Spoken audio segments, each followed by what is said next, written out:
सबों को जय यीशु यीशु सहाय प्रेज द लॉर्ड। प्रार्थना का परिवार फिर से आप सबों का हार्दिक स्वागत करते हैं, हार्दिक अभिनंदन करते हैं। तो आप सभी हमारे संग इस आराधना प्रार्थना में बने रहें, एक दूसरे के लिए प्रार्थना करें और प्रभु आज के दिन में जो आशीष हमें देना चाहते हैं, जो बातें हमें सिखलाना चाहते हैं, उन हर एक आशीषों को, उन हर एक बातों को आज हम फिर से ग्रहण करने वाले हो पाएँ। तो आइए हम बड़े विश्वास के साथ, बड़े आनंद के साथ, बड़े उत्साह के साथ इस प्रार्थना सभा में हम सम्मिलित हो जाते हैं। आइए हम प्रार्थना करें। आइए हम हर एक जन अपनी आँखों को बंद करेंगे इस घड़ी और अपने हाथों को खुला रखेंगे। आइए हम आरंभिक प्रार्थना में जाएंगे। हे महान, सशक्तिमान, अनुग्रहकारी जीवित पिता ईश्वर, धन्यवाद करते हैं प्रभु आज के सुंदर और बेहद आशीषित दिन के लिए। धन्यवाद करते हैं प्रभु, तूने हम सबों को प्रभु इस जीवितों की दुनिया में अपनी सुरक्षा दी, अपनी पंखों तली छत्र छाया में बचाए रखा हर एक दुर्घटना से, बीमारी से, रोगों से, पीड़ाओं से। पिता धन्यवाद करते हैं पिता हर एक बातों के लिए। आज हमारे जीवनों में जो भी दुख की बातें होती है प्रभु, जो भी परेशानियों की बातें होती है हमारे जीवन में प्रभु, संकटें आती है, उन तमाम क्षणों के लिए, पलों के लिए आपका धन्यवाद करते हैं प्रभु। उसी पलों के माध्यम से हम आपके समीप आ पाते हैं पिता। इस बात के लिए हम आपका धन्यवाद करते हैं। जाने अनजाने में प्रभु हम दुखों में, पीड़ाओं में, संकटों में पिता आपको कोसते हैं पिता, आपको दुखित करते हैं, आपकी इच्छा के विरुद्ध में प्रभु कार्य करते हैं और हमारा चाल चलन प्रभु आपके मुताबिक नहीं हो पाता पिता।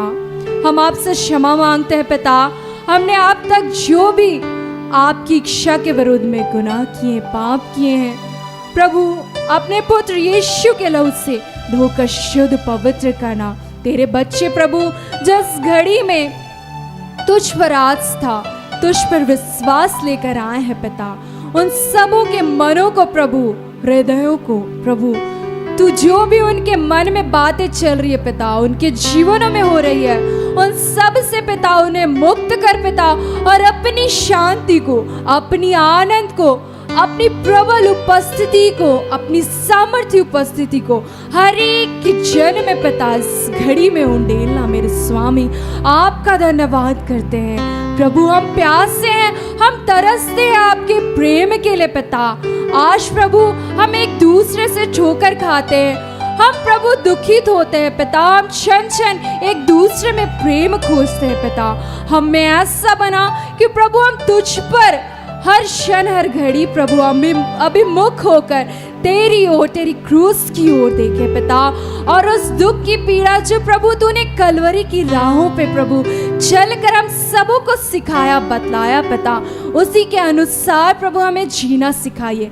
तू हमारा अगुआ, हमारा शिक्षक बनिए पिता। तेरे सिवा सच्चा गुरु कोई नहीं है पिता। सचमुच में यीशु प्यारे नाथ हम सबों के जीवन में आइए और हमारे जीवनों को संवारिए, हमारे जीवन से अपनी महिमा को लीजिए पिता।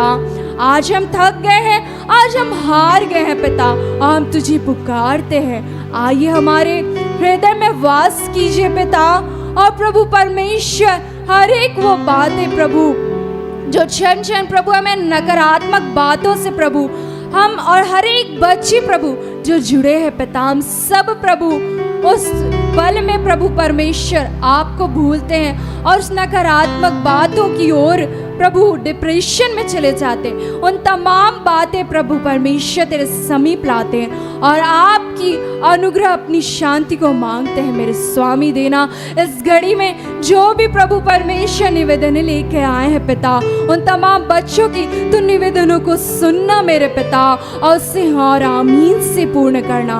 हम आपका धन्यवाद करते हैं। सचमुच में तूने कहा है विश्वास करो और तुम मेरी महिमा को देखोगे। हर एक क्षण में पिता विश्वास को बढ़ाना प्रभु परमेश्वर, हम सबों को जो तूने विश्वास की वरदान को दिया, हम इस बात के लिए धन्यवाद करते हैं। हम तो प्रभु तुच्छ थे, हम गिरे हुए थे, तूने हमें उठाया, हमें संभाला है पिता, और आगे हमारे हाथों को थाम कर ले चल रहा है पिता। इस बात के लिए आपका आपका धन्यवाद करते हैं। धन्यवाद करते हैं पिता, इस आराधना प्रार्थना में प्रभु परमेश्वर अपनी उपस्थिति को देना पिता, वचन की उद्घोषणा में, अंतिम प्रार्थना में प्रभु परमेश्वर तू आना प्रभु, हर एक के शरीर से तू अपनी महिमा को ले रहा पिता। आपका धन्यवाद करते हैं हमारी अगुआ प्रभु परमेश्वर, तेरी दासी प्रभु, तेरी बेटी सिस्टर एस्तर को प्रभु तेरे पवित्र चरणों में समर्पित करते हैं, सौंपते हैं पिता। उनके मुख से तू हर एक रहस्यमयी बातें, गुण भेदों को बताना सिखाना पिता, हम सबको हर एक बातों से स्वतंत्र करने जा रहा है पिता। इस बात के लिए आपका धन्यवाद करते हैं, धन्यवाद करते हैं हर एक बातों के लिए पिता। और यह आराधना प्रार्थना तुझे भाया, तूने अपनी महिमा को लिया। यह प्रार्थना हम मांगते हैं उद्धारकर्ता यीशु नासरी के नाम में, दया से सुनकर अनुग्रह से स्वर्ग के राज्य में ग्रहण कीजिए। आमीन। आइए हम प्रभु की महिमा के लिए और गीत गाते हैं।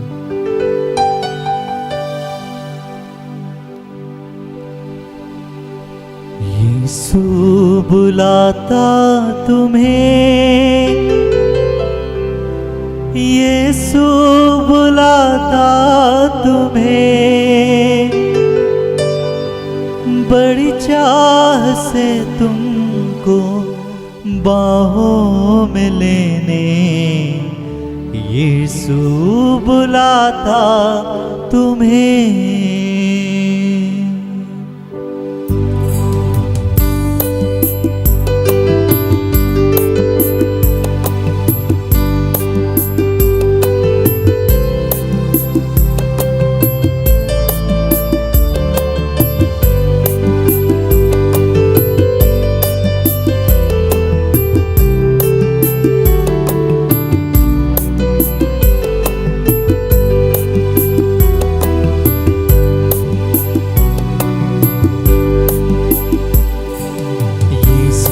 बुलाता तुम्हें, यीशु बुलाता तुम्हें, यीशु बुलाता तुम्हें, यीशु बुलाता तुम्हें, बड़ी चाह से तुमको बाहों में लेने, यीशु बुलाता तुम्हें,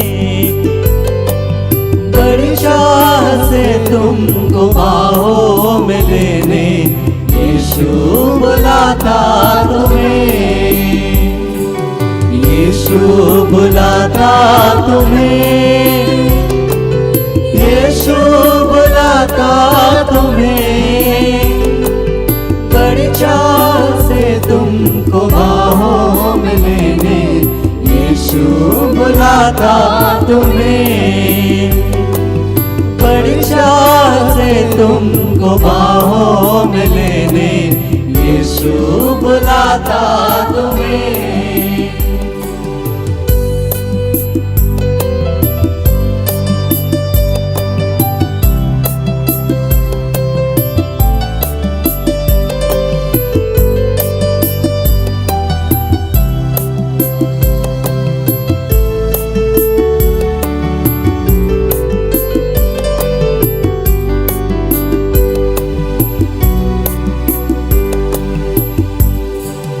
आंसू मिटा कर तेरे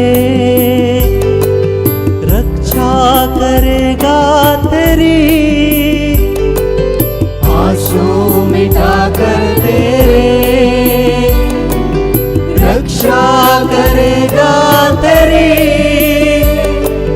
अपनी आंखों की पुतली जैसे सच्ची सुरक्षा देगा तुम्हें, अपनी आंखों की पुतली जैसे सच्ची सुरक्षा देगा तुम्हें, यीशु बुलाता तुम्हें, यीशु बुलाता तुम्हें, बड़ी चाह से तुमको बाहों में लेने, यीशु बुलाता तुम्हें, बड़ी चाह से तुमको बाहों में लेने, यीशु बुलाता तुम्हें।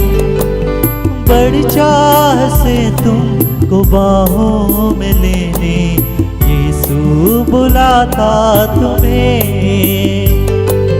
बड़ी चाह से तुमको बाहों में लेने यीशु बुलाता तुम्हें।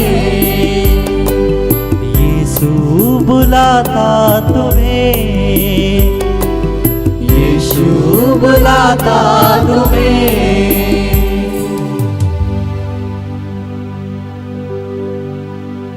धन्यवाद करते हैं पिता, धन्यवाद प्रभु यीशु, धन्यवाद पवित्र आत्मा, धन्यवाद प्रभु आपके इस अद्भुत प्रेम के लिए, आपके इस अद्भुत अनुग्रह के लिए कि हे पिता, आपने हमें अपने पास बुलाया, आपने अपनी महिमा के लिए हमें संसार में से चुन लिया पिता, और अपने अद्भुत अनुग्रह को, अपने अद्भुत प्रेम को हमारे जीवन में आपने प्रकट किया है।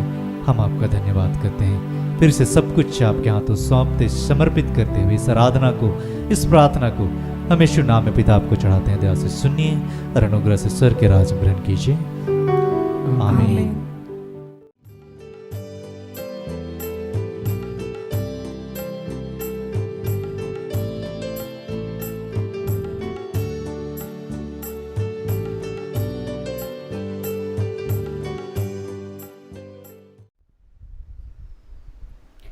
सबों को प्रार्थना योद्धा परिवार की ओर से प्रेज द लॉर्ड, जय यीशु, यीशु सहाय। आज के लिए जो परमेश्वर ने जिस वचन को दिए हैं वो वचन हम सभी पाते हैं भजन संहिता की पुस्तक, जिसको स्तोत्र ग्रंथ भी बोलते हैं। भजन संहिता 31 पद संख्या 23। हे यहोवा के सब भक्तों, उससे प्रेम रखो। यहोवा सच्चे लोगों की तो रक्षा करता है, परंतु जो अहंकार करता उसको वह भली भांति बदला देता है। आमीन। यदि सचमुच में हम सभी अपने जीवन में ईश्वर के भक्त हैं तो हम सभी परमेश्वर से क्या करेंगे? प्रेम करेंगे। और ईश्वर से प्रेम करने का मतलब ही होता है कि हम उसकी आज्ञा, उसकी शिक्षाओं को क्या करें? माने। और जब हम परमेश्वर से प्रेम करते हैं, उसकी आज्ञाओं का पालन करते हैं, तो ईश्वर बोलते हैं वे जो उनके भक्त हैं, जो उससे प्रेम करते हैं, ईश्वर उनके जीवन में उनकी क्या करते हैं? रक्षा करते हैं। हम लोग देख सकते हैं बाइबल में कि साउल, चूँकि उनके अंदर में एक अभिमान था कि जब वो एक राजा के रूप में चुने गए तो उनके अंदर में ऐसी बातें थी कि जब दाऊद के लिए इस्राएली लोगों की ओर से जब दाऊद लड़ रहे थे और फिलिस्ती की सेना पर जब विजय को प्राप्त किए, तो हम लोग देख सकते हैं कि जितनी भी स्त्रियां थी वो डपली लेकर के वो परमेश्वर की महिमा कर रही थी। और महिमा करते हुए वे क्या कह रही थी कि दाऊद, साउल ने तो हजारों को मारा लेकिन दाऊद ने लाखों को मारा। और ये बात उनको चोट पहुंची और तब से लेकर साउल दाऊद को हमेशा ही मारना चाहता था। लेकिन चूंकि दाऊद के जीवन को हम लोग देख सकते हैं कि वो परमेश्वर के भक्त थे, परमेश्वर से प्रेम रखने वाले थे। उनके जीवन में विपरीत परिस्थितियां जरूर आई, लेकिन जो उनके भक्त हैं, जो सच्चे हैं, परमेश्वर उनके जीवन में, ईश्वर उनकी रक्षा करते हैं। दाऊद को उन दुश्मनों से परमेश्वर ने सुरक्षित रखा ना। अब हम लोग देख सकते हैं बाइबल में एक फरीसी और एक चुंगी लाने वाले व्यक्ति किस रीति से परमेश्वर को पुकारते हैं, हम लोग देख सकते हैं। एक घमंडी व्यक्ति जो नियम कानून सब कुछ को जानने वाला है, मानने वाला है, वो व्यक्ति किस रीति से अपनी बातों को परमेश्वर के समक्ष रखते हैं। यहाँ लिखता है, फरीसी खड़ा होकर अपने मन में प्रार्थना करने लगा, हे परमेश्वर, मैं तेरा धन्यवाद करता हूँ कि मैं दूसरे मनुष्यों के समान अंधेर करने वाला। देखिए वो कैसे वो दूसरों को नीचा दिखा रहा है। वहाँ भी जहाँ वो परमेश्वर के समीप है और परमेश्वर से अगर वो व्यक्ति अहंकारी नहीं होता, घमंडी नहीं होता, वो व्यक्ति अगर नम्र होता, तो वो कैसे अपने बातों को रखते। चुंगी लेने वाले व्यक्ति किस तरीके से, जो नम्र है, वो व्यक्ति कैसे अपनी बातों को रख रहे हैं। बातों को सही तरीके से रखना, ये भी आपके जीवन को दर्शाता है कि कई बार आप किस तरीके से, किस मनोभाव के साथ परमेश्वर के पास आते हैं। प्रभु हमारे हृदय और मन की था लेने वाला परमेश्वर है। यहाँ जो फरीसी व्यक्ति है वो खुले तौर पर, ये अहंकारी मनुष्य ये क्या कह रहा है कि हे परमेश्वर, यहाँ कहता है कि मैं दूसरे मनुष्यों के समान अंधेर करने वाला, अर्थात गलत काम करने वाला, अन्यायी और व्यभिचारी नहीं। मैं ऐसा मनुष्य नहीं हूँ कि मैं दूसरे के ऊपर अंधेर करता, अर्थात लड़ाई झगड़े उत्पन्न कराता। मैं ऐसा व्यक्ति नहीं हूँ। प्रभु के सामने वो कैसे एक अहंकारी अपनी बातों को रख रहा है। आज हम लोगों को देखना होगा कि एक अहंकारी मनुष्य की प्रार्थना परमेश्वर नहीं सुनते हैं। परमेश्वर ऐसे लोगों की रक्षा नहीं करते हैं। लेकिन जो इंसान, मैंने उदाहरण के तौर पर बताया कि अगर आप अपने माता पिता का आदर करते हैं, उनसे प्रेम करते हैं, तो आप उनका सम्मान करेंगे। और जब आप सम्मान करेंगे, बड़े विनम्रता के साथ आप उनका आदर करेंगे, आप अपनी बातों को अच्छे तरीके से रखेंगे, तो उसका प्रतिफल परमेश्वर आपके जीवन में आपको सुरक्षित रखेंगे और माँ बाप भी आपकी सुरक्षा का ध्यान रखेंगे। लेकिन एक घमंडी व्यक्ति जब अपनी बातों को, एक अहंकारी जो घमंड से भरा हुआ व्यक्ति रहता है, वो अपनी बातों को किस तरीके से रखता है। जैसे कई बार पैसा मांगने के लिए वो गए तो वो क्या बोलते हैं, देना है तो दीजिए, नहीं देना है तो मत दीजिए, है ना, बड़ी सरलता के साथ। उसके शब्दों के द्वारा क्या झलक रहा है कि वो व्यक्ति क्या है, अहंकारी है, घमंडी है। और परमेश्वर घमंड करने वालों को नीचा दिखाते हैं। ईश्वर घमंडियों का विरोध करते हैं। आज ईश्वर बोल रहे हैं कि ईश्वर घमंडियों का बदला लेंगे, परमेश्वर उनका न्याय चुकाएंगे, परमेश्वर उनके जीवन को दंडित करेंगे। क्योंकि इसी घमंड की वजह से लूसीफर जो दूत थे, स्वर्गदूत थे, वो परमेश्वर के सिंहासन को ढक करके रखते थे। लेकिन उनके अंदर में एक घमंड प्रवेश किया कि क्यों नहीं, मैं तो सारी बातों को जानता हूँ, क्यों नहीं मैं ईश्वर के सदृश बन जाऊं।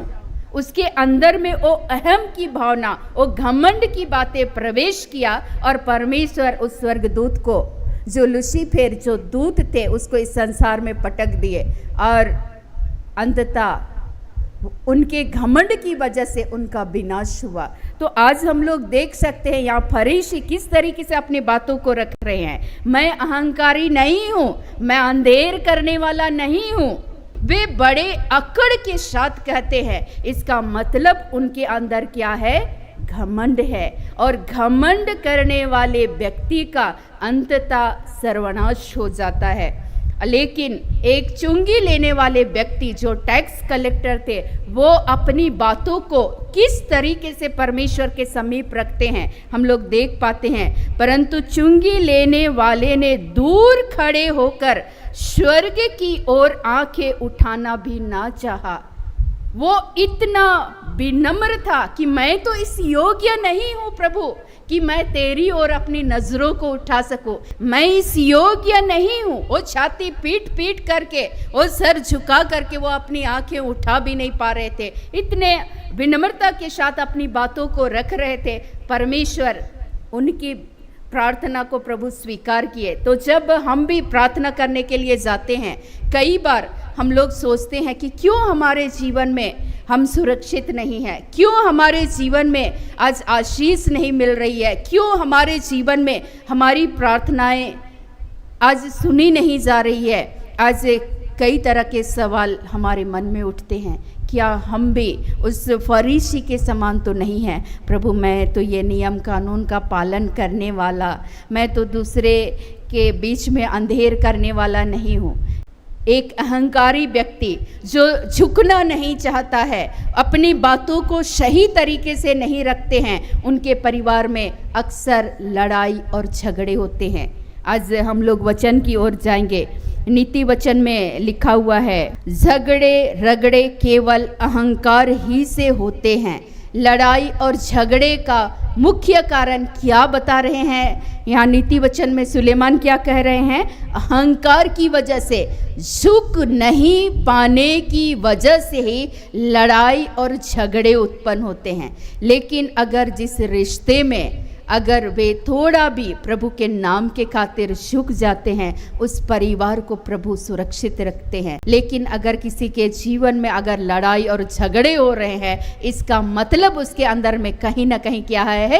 अहंकार है, घमंड है। और ईश्वर का वचन और एक वचन कहता है, नीति वचन 29 पद संख्या 23, मनुष्य को गर्व के कारण नीचा देखना पड़ता है। जो व्यक्ति अहंकारी है, घमंडी है, परमेश्वर उनको नीचा दिखाते हैं। और इसलिए याकूब के पत्र में भी बहुत सुंदर लिखा हुआ है कि परमेश्वर दीन लोगों को, नम्र लोगों को परमेश्वर ऊंचा उठाते हैं, उन्हें शिरोमणि ठहराते हैं। लेकिन जो घमंडी लोग हैं, उन्हें अक्सर अपने जीवन में परमेश्वर नीचा दिखा देंगे। चूँकि ईश्वर का वचन 16:5 में लिखता है, सब मन के घमंडियों से यहोवा घृणा करता है। जिनके भी मन में अक्सर अहंकार है, घमंड है, परमेश्वर को इससे क्या है? घृणा है। तो इसीलिए अपने जीवन को देखना है कि हमारे जीवन में कहीं एक घमंड तो प्रवेश नहीं कर रहा है। और घमंड प्रवेश करेगा तो आपके जीवन में सत्यानाश अवश्य होगा। हम लोग जब समसोन के विषय में सुनते हैं कि उसके बाल लंबे लंबे थे, वो गधे के हड्डी से कितने सारे हजारों लाखों की संख्या में लोगों को मार गिराते थे। लेकिन एक स्त्री के बहकावे में आकर उनको लगा कि मेरे पास बुद्धि है, मैं एक पावरफुल इंसान हूँ, मैं शक्तिशाली इंसान हूँ, मेरा कुछ भी बिगड़ नहीं सकता है। उनके गर्व के कारण, उनके अहंकार की वजह से, उनके घमंड की वजह से उनका जो भरोसा था वो ईश्वर पर से हटकर उस महिला पे चला गया और अंततः उनके जीवन का सर्वनाश हो गया। साउल के जीवन में अंततः उनके जीवन का पतन हो गया। तो क्यों? चूंकि वो ईश्वर का परित्याग किए। ईश्वर बोल रहे हैं कि उसके भक्त लोग जो सच्चे हैं, जो उससे प्रेम करते हैं, परमेश्वर उनकी रक्षा करते हैं। तो जब हम परमेश्वर से प्रेम करते हैं सच्चाई के साथ, खराई के साथ, तो परमेश्वर अपने भक्तों को अपनी सुरक्षा को देते हैं। चाहे आपके जीवन में परिस्थितियां विपरीत हो, लेकिन फिर भी प्रभु आपको उस परिस्थिति से बाहर निकालकर आपके जीवन को सुरक्षित रखेंगे, आपके जीवन को आशीषित करेंगे। हम लोग देख पाते हैं परमेश्वर का वचन को। याकूब के पत्र में परमेश्वर का वचन ऐसा कहता है, अब तुम अपने डींग मारने पर घमंड करते हो, ऐसा सब घमंड बुरा होता है। किसी भी अवस्था में डींग मारने की आवश्यकता नहीं है, ना ही अपनी धन संपत्ति पर, ना ही सुंदरता पर, ना ही बुद्धि ज्ञान पर। आपके जीवन में जो कुछ भी है, आप प्रभु के अनुग्रह के तहत, प्रभु की दया, प्रभु की करुणा के तहत आपके जीवन में सब कुछ है। परमेश्वर के अनुग्रह के द्वारा आज आप चल फिर रहे हैं। प्रभु की अनुग्रह के द्वारा परमेश्वर आपको नौकरी की आशीष को दिए हैं। प्रभु के अनुग्रह के द्वारा आपके परिवार को प्रभु ने सुरक्षित रखा है। इन बातों को हमेशा याद करना है। लेकिन एक अहंकारी व्यक्ति क्या बोलते हैं, मैं अपने बलबूते सब कुछ इस भवन को खड़ा किया हूँ, मैं अपने बलबूते मैं नौकरी किया हूँ, मैं अपने बलबूते, वो एक घमंड भरे एक स्वभाव से भरकर वो अपनी बातों को किस तरीके से रखते हैं कि मैं अपने पैसे से, मैं मेहनत किया, मैं कमाया और इस कमाई से मैंने अपने बच्चों का परवरिश किया है। अगर परमेश्वर की अनुग्रह नहीं होती तो ना ही उस व्यक्ति के अंदर में नौकरी की आशीष मिलती, ना ही संतान की आशीष, ना ही उन बच्चों का खर्च वो उठा पाते। लेकिन परमेश्वर की अनुग्रह, परमेश्वर की दया है। लेकिन जो परमेश्वर की अनुग्रह, परमेश्वर से प्रेम करते हैं, उसकी दया, उसकी करुणा को याद करते करते हैं, परमेश्वर ऐसे सच्चे उनके भक्त जो हैं, जो सच्चाई के साथ चलते हैं, ईश्वर उनके जीवन में उनको सुरक्षित रखते हैं। आपको देखना है अपने इर्द गिर्द में, अपने परिवार के लोगों के बीच में, आप जिस समाज में उठते बैठते हैं वहाँ आप देख सकते हैं कि एक व्यक्ति, एक इंसान जो घमंडी है, वो अपने पद पर, अपनी गरिमा पर घमंड करने वाले हैं, उनको अचानक परमेश्वर नीचे गिरा देते हैं। इसीलिए हमारे जीवन में हमें व्यक्तिगत तौर पर ये प्रार्थना करने की आवश्यकता है, प्रभु अगर हमारे अंदर किसी भी रीति का अगर घमंड प्रवेश कर रहा है तो हमारे अंदर से इस घमंड को क्या कीजिए, दूर कीजिए, ताकि मैं सच्चाई के साथ मैं आपसे प्रेम कर सकूं, मैं आपकी आज्ञाओं के अनुसार चल सकूं। घमंड को हम लोग किस तरीके से देख सकते हैं अपने जीवन में, कैसे उसको जांच सकते हैं कि हमारे अंदर में आज घमंड आ रहा है। तो अगर ऐसी कोई भी बातें हमारे अंदर प्रवेश कर रही है तो कृपया करके इन सारी बातों के लिए प्रार्थना करें और उससे अपने जीवन में छुटकारा पाने के लिए परमेश्वर से प्रार्थना करें। कई बार जो इंसान घमंडी होते हैं वो अपनी गलतियों को स्वीकार नहीं करते हैं, और जब उनको चिताया जाता है तो ईश्वर बतला रहे थे कि उनको जब चिताया जाता है उनकी गलतियों को सुधारने के लिए, तो वे सुधारने के बजाय वे उस पर क्या करने लगते हैं, दोष लगाने लगते हैं। लेकिन जो इंसान अगर वो नम्र होते हैं तो अपनी गलतियों को क्या कर लेते हैं, स्वीकार कर लेते हैं। यहाँ पर चुंगी लेने वाला व्यक्ति अपनी गलतियों को क्या कर रहे थे, छाती पीट पीट कर मान रहे थे, स्वीकार कर रहे थे, प्रभु मैं इस योग्य नहीं हूँ कि मैं अपनी आंखें तेरी ओर उठा सकूँ। और इसके लिए सुंदर उदाहरण है दाऊद के जीवन में। वो गलती भी किए लेकिन वो अपनी गलतियों को मान लिए। मैंने बताया कि एक अहंकारी व्यक्ति अपनी गलतियों को नहीं मानेंगे, वो नहीं सुधारेंगे। नबी नातान के द्वारा जब उनको चिताया गया तो वो उस चेतावनी को स्वीकार किए, चूँकि वो भी बड़े विनम्रता के साथ अपनी गलतियों को मान लिए और उसको सुधारने का वो प्रयास करने लगे। परमेश्वर के समीप अपनी बातों को बड़ी सरलता के साथ रखे। आज अपने स्वभाव में एक बदलाव की आवश्यकता है। सचमुच में हम परमेश्वर के भक्त हैं तो आज से हम सारे लोग उन तमाम बुराइयों का, जो भी घमंड भरे, जो भी स्वभाव यदि हमारे अंदर में प्रवेश कर रहे हैं, तो आज इन सारी बातों का क्या करें, परित्याग करें। और जब हम परित्याग करेंगे तो प्रभु हमारे जीवन को क्या करेंगे, आशीषित करेंगे। जिस तरीके से परमेश्वर सच्चे भक्त को प्रभु अपनी सुरक्षा को देते हैं, जो उससे प्रेम करते हैं, उनकी बातों को मानते हैं, प्रभु उनके जीवन को सुरक्षित रखते हैं। जितने भी यीशु मसीह के जो शिष्य थे, यीशु के जाने के बाद जैसे ही वे सुसमाचार का प्रचार प्रसार के कार्य को जब हम लोग प्रेरितों को पढ़ेंगे तो उनके जीवन में चुनौतियां आ रही थी, लेकिन उन चुनौतियों के बावजूद भी लोग उनके ऊपर में पथराव कर रहे थे, उनको बार बार बंदीगृह में डाला जा रहा था। लेकिन प्रभु उस संकट में से, उन तमाम अपने भक्तों को, अपने लोगों को प्रभु उस परिस्थिति से, उस कठिन परिस्थिति से प्रभु उनको बाहर निकाल रहे थे और प्रभु उनके जीवन की क्या कर रहे थे, रक्षा कर रहे थे। और प्रभु का कार्य फैलता गया, बढ़ता गया, प्रभु उनके जीवन को फलवंत करते गए, आशीषित करते गए। तो हमारे भी जीवन में जब हम उसके भक्त हैं तो हम सभी जब परमेश्वर से प्रेम करते हैं तो प्रभु हमारे और आपके जीवन की क्या करेंगे, रक्षा करेंगे। तो आइए आज के हर एक वचनों से प्रभु यीशु मसीह हम सबों को बहुत आयत की आशीष, अनुग्रह और कृपा प्रदान करे। आमीन।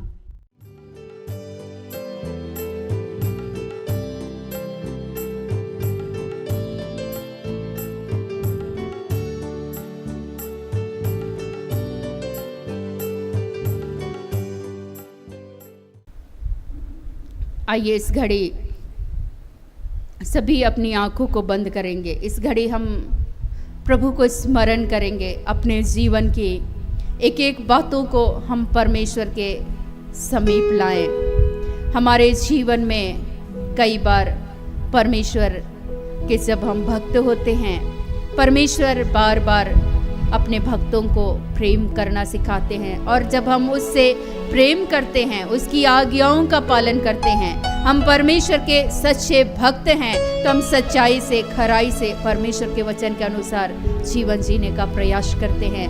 तो प्रभु हमारे जीवन को प्रभु सुरक्षित रखते हैं, प्रभु हमारे जीवन को आशीषित करते।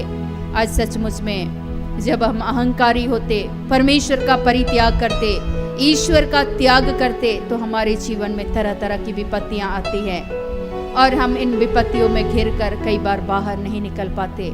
आज परमेश्वर की दया, परमेश्वर की अनुग्रह हम सबों के ऊपर हो और परमेश्वर इस घड़ी अपनी करुणा को बरसाए कि हमारे अंदर ऐसे हर एक स्वभाव को हमारे जीवन से, परिवार से प्रभु हमेशा के लिए दूर करे और हमें अपने नए स्वभाव को दे। आइए इस घड़ी हम परमेश्वर का आदर करते हुए उसकी महिमा के लिए हम एक गीत को गाएंगे।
परमेश्वर होने पर भी तू मानव रूप धारण किया। परमेश्वर होने पर भी तू मानव रूप धारण किया। परमेश्वर होने पर भी तू मानव रूप धारण किया। परमेश्वर होने पर भी तू मानव रूप धारण किया। प्रभु तेरे इसी प्यार ने हमको दीवाना बनाया। प्रभु तेरे इसी प्यार ने हमको दीवाना बनाया। तू प्यार का सागर, सागर दया का तू है। तू प्यार का सागर, सागर दया का तू है। तेरे प्यार के सागर में हम तैरना चाहते हैं। तेरे प्यार के सागर में हम तैरना चाहते हैं। तू प्यार का सागर, सागर दया का तू है। तू प्यार का सागर, सागर दया का तू है। हे जीवित महान सर्वशक्तिमान प्रेमी पिता, प्यारे प्रभु, इस घड़ी फिर से हम सभी आत्मा में एक होकर पिता आपके निकट आते हैं। सचमुच में तू प्यार का सागर है प्यारे प्रभु। हे पिता, इस घड़ी अपने पवित्र प्रेम को फिर से हमारे मनों में, हमारे हृदय में डाल दे पिता, कि सचमुच में हम सभी आपसे प्रेम करते हुए आपकी आज्ञाओं का पालन कर सके। हम एक सच्चे भक्त के रूप में प्यारे प्रभु हे पिता आपसे प्रेम कर सके और हमारे जीवन और परिवार की तू सुरक्षा करना पिता। आज हम प्यारे प्रभु तुझसे प्रार्थना करते हैं पिता, विगत दिनों में अब तक के जीवन में पिता जितने भी अपराध किए हैं घमंड को करते हुए प्यारे प्रभु, सचमुच में आप कहते हैं कि मिट्टी और राख का पुतला घमंड क्यों करता।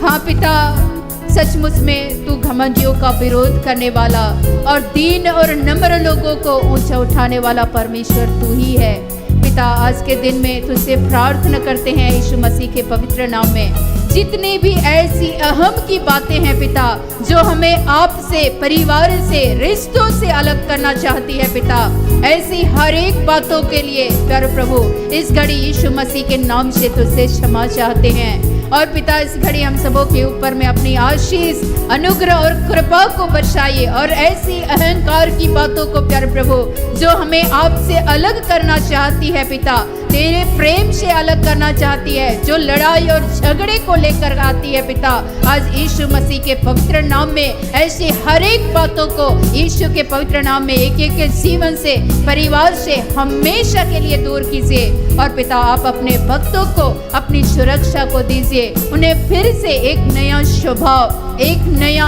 हृदय को देने के लिए धन्यवाद करते हैं। हम आपका धन्यवाद करते हुए सारी महिमा सिर्फ और सिर्फ आपको देते हुए इस प्रार्थना को उद्धारकर्ता प्रभु यीशु मसीह के नाम से मांगते हैं। जैसे सुनिए और ग्रहण कीजिए, आमीन। सबों को प्रार्थना योद्धा परिवार की ओर से फिर से बहुत बहुत धन्यवाद कि आप सभी निरंतर संगति करते हैं, तो निश्चय ही अवश्य ही परमेश्वर इसका प्रतिफल आप सबों के जीवन में देंगे। तो सबों को प्रार्थना योद्धा परिवार की ओर से प्रेज द लॉर्ड, जय यीशु, यीशु सहाय। सारे दिल से, सारे मन से